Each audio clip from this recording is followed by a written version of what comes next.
Vamos a inclinar nuestros rostros para pedir la bendición de Dios. Gracias te damos, Señor del cielo. Gracias, Padre, porque a lo largo de este día tú derramas bendiciones sobre tu iglesia. Gracias por permitirnos una vez más estar aquí en tu casa, reunidos para alabarte, para bendecirte y escuchar tu palabra. Queremos rogar, Señor, que como cada vez tú abras nuestro entendimiento, abras, Señor, nuestros corazones para recibir enseñanza de tu palabra, que tu Espíritu Santo, Señor, sea el que nos dirija, nos libre siempre de malas interpretaciones, de mala enseñanza, Señor. Pon temor en nuestros corazones. Te suplicamos porque nada nos perturbe y que podamos ser edificados, Señor, con tu palabra en esta tarde y toques nuestros corazones, nuestras vidas con esta palabra que es viva y eficaz. En el nombre de Cristo Jesús te lo rogamos. Amén. Tomen su lugar. Buenas tardes. Leímos en el Evangelio de San Lucas, en el capítulo 13, una historia muy pequeña. Solamente son unos cuantos versículos los que narran esta historia. El Señor se encuentra, según los comentaristas, en ya la etapa tardía de su ministerio. Recordemos que fueron 3 años y medio, es lo que se calcula del ministerio de nuestro Señor Jesucristo. Y los comentaristas dicen que esta historia es ya casi al tiempo final de su ministerio. Le llaman ministerio tardío, ya al final. Él se encuentra en la parte norte de la Tierra Santa, está en el territorio de Galilea, donde él está predicando y donde él está enseñando. También se dice que para estas alturas del ministerio de Cristo, ya los opositores se habían aumentado todavía más. Si ya desde el principio el Señor comenzó a juntar muchos que se oponían, entre ellos escribas, fariseos, saduceos, herodianos y toda aquella persona, instrumento de Satanás que estaba en contra de Cristo. Obviamente al multiplicarse los opositores, también las acechanzas contra Cristo cada vez eran más frecuentes. Ya solamente lo estaban pescando para ver qué decía, qué hacía para incomodarlo, para presionarlo o para acusarlo inclusive. Él está entonces enseñando en la sinagoga. Vamos a abrir nuestras Biblias en el pasaje de San Lucas capítulo número 13. Y allí vamos a mirar algunos detalles. Capítulo 13 de San Lucas, iniciamos en el versículo 10, que dice que él enseñaba en una sinagoga y precisamente era sábado. Era el día de reposo para los judíos. El Señor está enseñando en esa sinagoga cuando de repente dice que llega una mujer que tenía espíritu de enfermedad. Una mujer que tiene espíritu de enfermedad. Y ahorita no nos vamos a dedicar a lo mejor ampliar esta parte, ¿no? Pero lo que sí, como lo dice la Escritura, es un espíritu maligno de enfermedad, porque cuando el Señor libera a esta mujer, en el versículo 16 se refiere a ella como una hija de Abraham, a la que Satanás había ligado por 18 años. No podemos afirmar que todas las enfermedades vengan por causa de Satanás. Creo que no. Lo que sí podemos decir es lo que la Escritura nos enseña, que nosotros somos nacidos, somos concebidos en pecado, en maldades hemos sido formados. Por ese pecado que hay en nosotros vinieron las enfermedades, entonces en cierta forma tiene relación. Pero como en este caso, que decía es una historia muy corta con unos cuantos versículos, el Señor Jesús sí se refiere a esta mujer y dice que directamente Satanás es quien la había ligado, la había atado por 18 años. 18 años de enfermedad.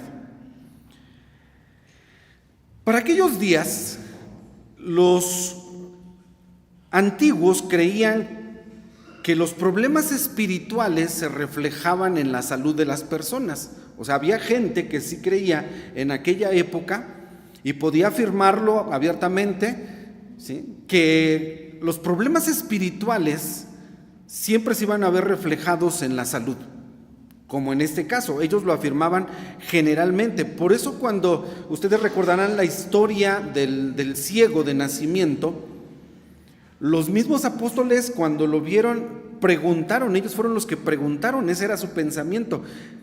Le dicen al Señor: dinos quién pecó, este o sus padres, para que naciera ciego. ¿Y qué dijo Cristo? Ni este ni sus padres. Allí está. Entonces no podemos decir que todas las enfermedades vengan por causa de un espíritu de enfermedad, un espíritu maligno.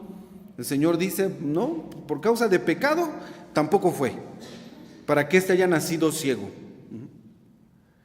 Pensaba yo lo siguiente: si por causa de nuestros pecados nos vinieran las enfermedades, ¿cómo estaríamos nosotros? ¿No? Terriblemente enfermos. Si esta fuera la regla general, tampoco podemos afirmar que no vengan por esa causa, ¿sí? Tampoco.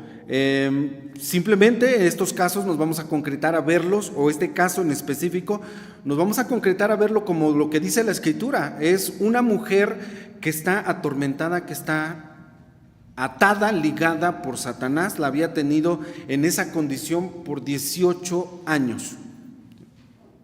Y aquí entra algo que yo traía en mi corazón desde hace semanas atrás, y creo que ya lo mencioné en las predicaciones, que era precisamente algo como esto. Yo les decía a ustedes días atrás o semanas atrás en las predicaciones que nosotros no sabemos cómo llegan las personas a la iglesia, a la casa de Dios. No sabemos cómo vienen. Esta mujer llega a la sinagoga. No sabemos tampoco si ella tenía el hábito de ir a la sinagoga o solamente en esa ocasión llegó a la sinagoga. Aunque hay algo que algunos interpretan cuando el Señor Jesús le llama esta hija de Abraham. Dicen algunos, o solamente se refiere a ser descendiente de Abraham, o se refiere a que tiene la fe de Abraham. Pero tendremos un conflicto. ¿Cómo es que una hija de Abraham, de la fe de Abraham, tiene un espíritu de enfermedad que por 18 años Satanás la ha atormentado? Y aquí es donde tenemos que pensar las cosas. Porque un creyente puede ser poseído. Un creyente, un hijo de Dios, ¿sí?, un hijo de Abraham por la fe, puede ser poseído. Cuando Dios, en su momento, cuando nosotros creemos en Cristo, dice que, carta de Pablo a los Efesios, somos sellados con el Espíritu Santo. ¿Sí? Ya sé en qué pasaje están pensando. Nosotros somos sellados por el Espíritu Santo desde el momento en el que creemos. Pablo dice en 1 Corintios 3:16 que nosotros somos templos del Espíritu Santo. Y aquí está la pregunta: ¿podría un creyente que fue sellado con el Espíritu Santo desde el mismo día que creyó, que es constituido en templo del Espíritu Santo, puede ser poseído por Satanás? Nosotros decimos que no. Esto no es posible. No es posible, sería atribuirle una mayor fuerza al enemigo. Entonces, los comentaristas que digan que esta hija de Abraham era una creyente, tendríamos ese conflicto para empezar. Pero no es lo que nos interesa ahorita, no vamos a meternos mucho en esas profundidades, sino más bien es una mujer necesitada, es una mujer afligida que llega a la sinagoga, es una mujer que está agobiada. Y llega a la sinagoga justamente en ese día en ese día de reposo, ¿sí? Imagínense ustedes cómo llega esta mujer de la que se dice que estaba, versículo 11, una mujer que tenía espíritu de enfermedad, 18 años, y andaba agobiada, que en ninguna manera se podía enestar. Es decir, estaba encorvada. 18 años encorvada. Así la tenía este espíritu de enfermedad, así Satanás la tenía ligada a esta mujer en esta condición. Vive en una situación dolorosa, en una situación humillante. ¿Qué edad tendría la mujer? Llevaba 18 años enferma. Si esto le ocurrió de jovencita, ahora pasaron 18 años, ¿cómo qué edad tendría? ¿O la agarró desde niña? ¿Ustedes qué piensan? ¿Cómo para qué edad les gusta comenzar a pensar en una mujer que ha sido atormentada, que ha sido agobiada? La vergüenza que ella lleva, que ella carga por el hecho de estar jorobada, por el hecho de estar encorvada. Dice, en ninguna manera se podían estar. Es una mujer que no podía mirar hacia el cielo. Yo trataba de imaginarme cómo es esa posición de estar encorvada, de estar jorobada y de querer intentar ver la luna y las estrellas. ¿Sería algo fácil? No. Y yo no sé para aquel tiempo si las mujeres o toda la naturaleza de las mujeres es de que son vanidosas, de que se miran al espejo, ¿no? De que miran su rostro, de que se arreglan. Yo creo que sí, pero esta mujer, 18 años, cargando una vergüenza, encorvada, llega ese día a la sinagoga en donde Cristo está enseñando. Yo no podría imaginarla con algún vestigio de alegría en su rostro. Yo me la imagino cansada, yo me la imagino entristecida, yo me la imagino cargada de vergüenza. Y a veces cuando uno ve a las personas en esta condición, uno dice, no, pues de inmediato se nota su aflicción, se nota su enfermedad. A ella se le notaba absolutamente todo, ¿no? Cristo no necesitó que le dieran alguna referencia de ella, simplemente la vio y el Señor en una sola mirada escaneó su vida y sabía que tenía 18 años. A Cristo nadie le dijo que llevaba 18 años agobiada. Cristo lo sabe perfectamente, ¿no? Cuando Él la sanó, les dijo, a ver, ¿ustedes creen que esta hija de Abraham, que ha sido atormentada por Satanás, ha estado ligada 18 años? ¿Quién le dio el dato? Cristo no necesita que le den la información. Cuando yo les digo, Dios sabe cómo vienen las personas a la iglesia, Dios sabe cómo vienen. Mira, no hay necesidad que le platiquemos nada al Señor, ¿no? No necesita ningún dato, que le pasemos ningún dato, como cuando en este mismo capítulo le están dando alguna referencia, capítulo 13 de Lucas, cuando se acercan al Señor y le dicen, oye Señor, mira, dice que le contaron acerca de los galileos, dice, cuya sangre había mezclado Pilato con sus sacrificios. Aquí sí le dijeron, oye Señor, ¿qué crees? Mira, Pilato mezcló la sangre de unos galileos en sus sacrificios. Y les dice el Señor, ustedes, bueno, me platican esto. Responde el Señor, ¿pensáis que estos galileos, porque han padecido tales cosas, hayan sido más pecadores que todos los galileos? Fíjense lo que está diciendo el Señor cuando le están dando este dato. El Señor no necesita que le den datos, ninguna referencia, porque el Señor lo sabe todo. Pero le dijeron de esos galileos y el Señor les dice, bueno, ¿ustedes creen que esos galileos eran más pecadores que los otros galileos? No, iguales. Dice el Señor, no, antes os digo que si no os arrepentís, todos pereceréis igualmente.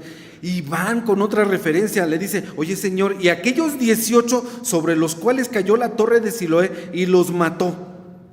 El Señor dice esto, ustedes piensan ¿Que ellos fueron más deudores que todos los hombres que había en Jerusalén? No, os digo, antes si no os arrepintiereis, todos pereceréis igualmente. Y esta fórmula, esta regla aplica para esta mujer. ¿Ustedes creen que esta mujer, por ser pecadora, porque haya cometido algo, estaba atormentada y agobiada? Todos estaríamos en la misma condición. El Señor no necesita referencias, conoce la vida de esa mujer. En cuanto llega a la sinagoga, dice que, versículo 12, como el Señor la vio, la llamó. Inmediatamente, en cuanto la ve venir, le dice: ven. ¿Qué habrá sentido la mujer en ese momento? Ella llegó a la sinagoga y de repente le dicen: ven. ¿Cuál sería el pensamiento de la mujer? ¿Cuál? ¿Me va a sanar? ¿Qué otra cosa pudo haber pensado? ¿Y para qué me llama? ¿Qué otra cosa pudo haber pensado? Hay opciones de pensar, no se dice. Si tú estuvieras en ese lugar, vas llegando al templo y te dicen: pasa.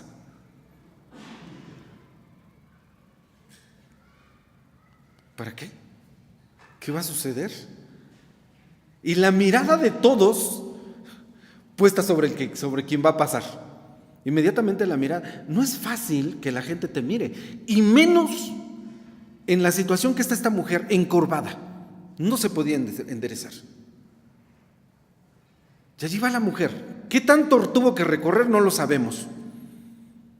Pero cuando Jesús la llama, ella se acerca, superando su vergüenza, ¿sí?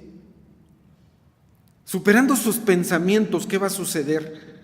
O a lo mejor, como dice nuestra hermana, emocionada de decir: algo va a hacer conmigo, algo va a ocurrir en este momento. Y ella, emocionada, a lo mejor aceleró su paso para cuando Cristo le llamó. No lo sabemos. Pero a mí me gusta pensar así los pasajes de la Biblia, porque digo: ¿cuántas opciones pudieron haber ocurrido? ¿Y yo qué pude haber hecho en ese momento? ¿Paso? ¿No paso? ¿Lo pienso un segundo? ¿Camino o no camino? Y esta mujer se acerca. Toma una buena decisión al acercarse. No sabemos cuánto tampoco le haya costado, pero inmediatamente le dice el Señor: mujer, libre eres de tu enfermedad. Esta palabra, queridos hermanos, mujer, eres libre de tu enfermedad. Y esto se me hace tan lindo de parte del Señor, tan bonito, ¿no? Por lo que les decía, el Señor sabe cómo vienes a la iglesia, cómo venimos nosotros a la iglesia. Y si traes algo que te viene agobiando, si tienes algún pensamiento perturbador, algo que está ocurriendo en tu vida, y que Dios te dijera: eres libre de esto. Que hoy te dijera: eres libre, no te preocupes ya más. Qué palabra de alivio para esta mujer. Escuchar que Jesús le dice: eres libre de tu enfermedad. Pero no solamente el Señor se concretó a decirle: mujer, eres libre, sino que el versículo 13 es un versículo que también quiero comentarles, porque ¿qué hizo el Señor? Dice que puso las manos sobre ella. Pone las manos sobre esta mujer.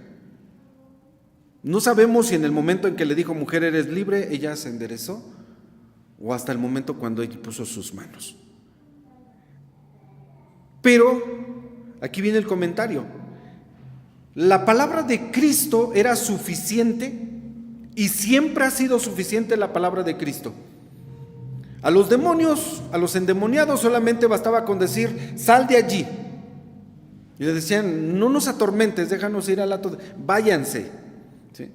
Solamente con el puro poder de su palabra. Si ustedes recuerdan otros milagros del Señor, solamente con dar las indicaciones. 10 leprosos le comienzan a gritar: Hijo de David, ten misericordia de nosotros. Vayan, muéstrense a los sacerdotes. Y en el camino fueron sanados. Solamente con el poder de su palabra. Nada más. Aquí el detalle o lo interesante es que pone las manos sobre la mujer. Razón. ¿Por qué está poniendo las manos sobre la mujer? ¿Habrá hecho algo en particular el Señor? Disculpen si tengo mucha imaginación de los pasajes, pero a mí 3 versículos me abren el pensamiento y digo, ¿qué pudo haber hecho el Señor? ¿O la agarró y la enderezó? ¿O solamente puso sus manos encima? ¿Qué habrá hecho el Señor con sus manos? El poder de su palabra era suficiente. Mujer, eres libre de tu enfermedad. Punto, se acabó. ¿Por qué pone sus manos allí? Porque después de esto, de que la mujer dice, y luego se enderezó, en ese momento se enderezó la mujer, y ella comienza a glorificar a Dios. Gloria a Dios. Cuando algo nos sucede así de maravilloso, gloria a Dios, glorificamos a Dios, decimos a Dios la gloria a Dios. El Señor pone las manos sobre esta mujer. Y yo veo esto de parte del Señor, que sí, con el poder de su palabra era suficiente, pero el Señor generosamente todavía se acercó a ella. Cuando la llamó, se acercó y puso sus manos sobre ella. Esto a mí me indica que Dios no se limita en dar, en bendecir, en hacer algo por ti o por mí. No. Era suficiente con eso, pero el Señor todavía dio más. Y me acuerdo del pasaje del apóstol Pablo cuando dice que Dios suple todo lo que necesitamos. Lo hemos dicho, no de acuerdo a la necesidad, sino de acuerdo a las abundantes riquezas de su gloria en Cristo Jesús. Podría yo decirles, la primera parte, mujer, eres libre de tu enfermedad. El Señor suplió su necesidad. Pero el poner las manos fue un acto de suplir conforme a las riquezas de su gloria, le dio todavía más.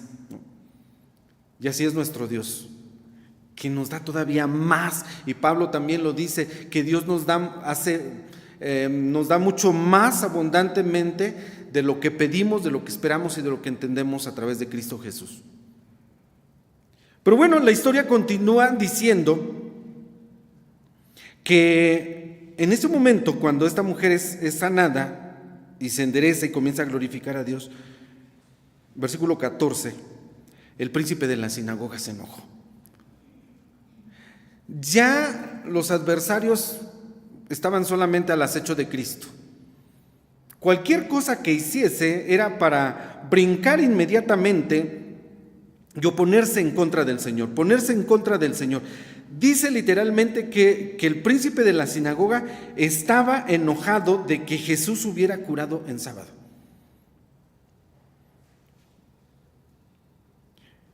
Tan enojado que un comentarista dice que la escena es como si el demonio o el espíritu maligno hubiese salido de la mujer y se le hubiese pasado inmediatamente a él, porque su rostro cambió, se molestó, inmediatamente se manifestó en contra de lo que había hecho el Señor, enojado de que Jesús hubiese curado en sábado.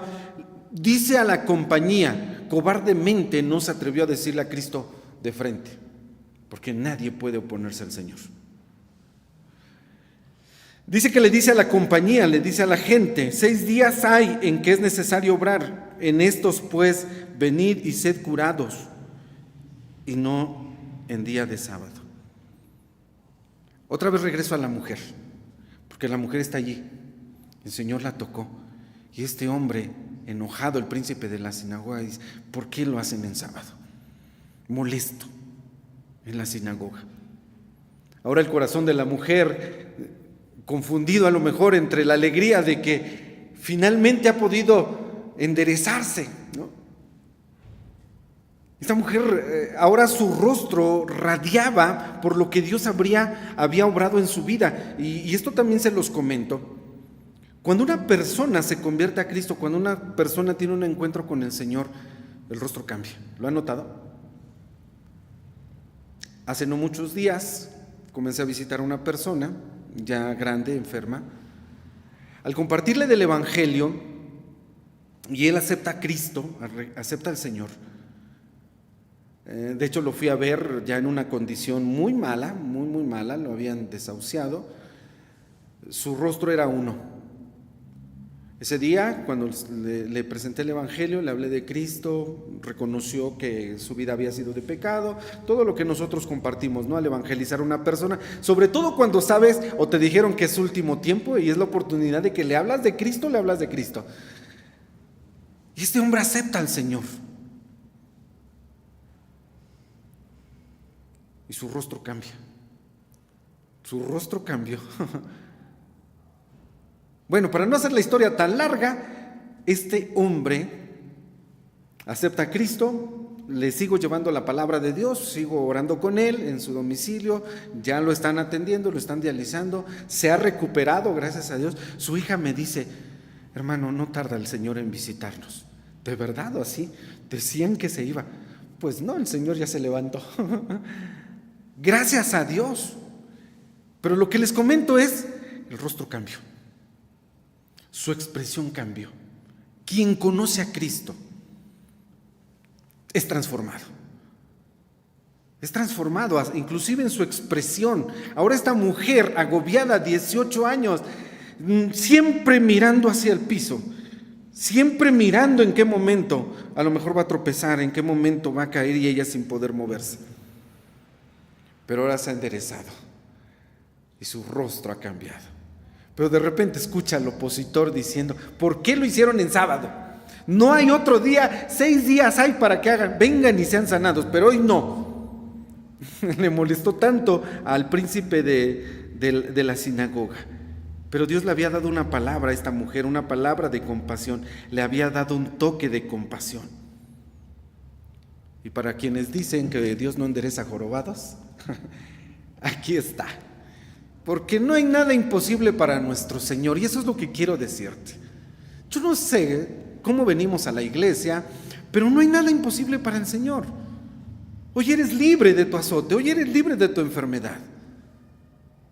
Esta es la palabra del Señor. Tenemos un Dios lleno de misericordia, un Dios todopoderoso, para el que no hay nada que sea imposible. Lo que para los hombres es imposible, para Dios sí es posible. Tráele tu carga al Señor. Si hoy el Señor te dice: ven, como le dijo a esta mujer, acércate. Y es sorprendente cómo un milagro tan extraordinario puede molestar a otra persona, ¿no? A un hombre, en este caso el príncipe de los sacerdotes. Decía, es como si, dicen los comentaristas, es como si el demonio Satanás hubiera salido de allá y se hubiera pasado para este hombre, se hubiese introducido en el príncipe de la sinagoga. ¿O acaso también se habrá molestado, dicen algunos, por el hecho de haber tocado a esa mujer? Por la cultura. ¿Cómo tocas tú a una mujer? ¿No? En esa cultura no era permitido, mucho menos que una mujer se acercara a cierta distancia de un hombre. ¿Sí?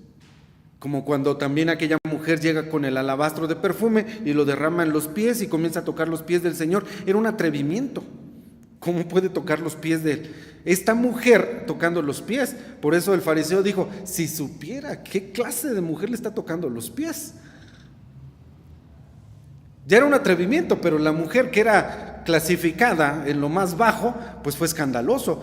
Esta mujer no sabemos qué tipo de mujer era. Y el hecho de que Jesús la haya tomado, de que el Señor la haya tocado, ¿también habrá molestado al príncipe de los sacerdotes? Lo cierto es que lo confronta al príncipe de los sacerdotes, y en el versículo 15 le dice: eres un hipócrita. El Señor no respondió amablemente, le dice: eres un hipócrita. Y esta palabra es muy fuerte, demasiado. Eres falso. Hay personas falsas en la iglesia.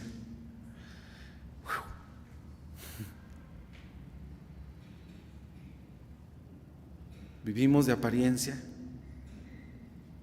Esa es la confrontación de Cristo. Confrontó a este hombre, le dice: eres hipócrita.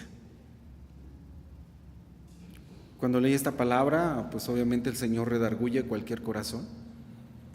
Cuando sabemos quiénes somos, cuando sabemos cómo estamos. Y aquí hay una reprensión muy fuerte. Dice el Señor: eres hipócrita, cada uno de vosotros no desata en sábado a su buey, a su asno del pesebre y lo lleva a beber. Dice: y esta hija de Abraham, que aquí Satanás la había ligado 18 años, ¿no convino desatarla de esta ligadura en día de sábado? El hombre ya no dijo nada, no tenía nada que objetar. Obviamente es de mucho más valor la vida de una persona que la vida de un animal. Hizo el Señor esta comparación. Versículo 17 dice: y diciendo estas cosas, se avergonzaban todos sus adversarios. Claro que sí es motivo de vergüenza. Mas todo el pueblo se gozaba de todas las cosas gloriosas que eran por él hechas. El Señor hizo algo glorioso ese día, ese sábado, en esa sinagoga, allá en Galilea, al haber liberado a esta mujer que había sido atada de Satanás, ligada por 18 años. El Señor hace algo maravilloso y esta historia concluye, dije que eran pocos versículos, porque concluye de una forma majestuosa diciendo que todo el pueblo se gozaba de todas las cosas gloriosas que eran hechas por el Hijo de Dios. El Señor quitó su vergüenza, el Señor quitó su dolor, el Señor quitó su carga, transformó su vida, sanó a esta mujer. La mujer glorificó a Dios y el pueblo que estaba allí, dice, todo el pueblo se gozaba de las cosas gloriosas que el Señor había hecho.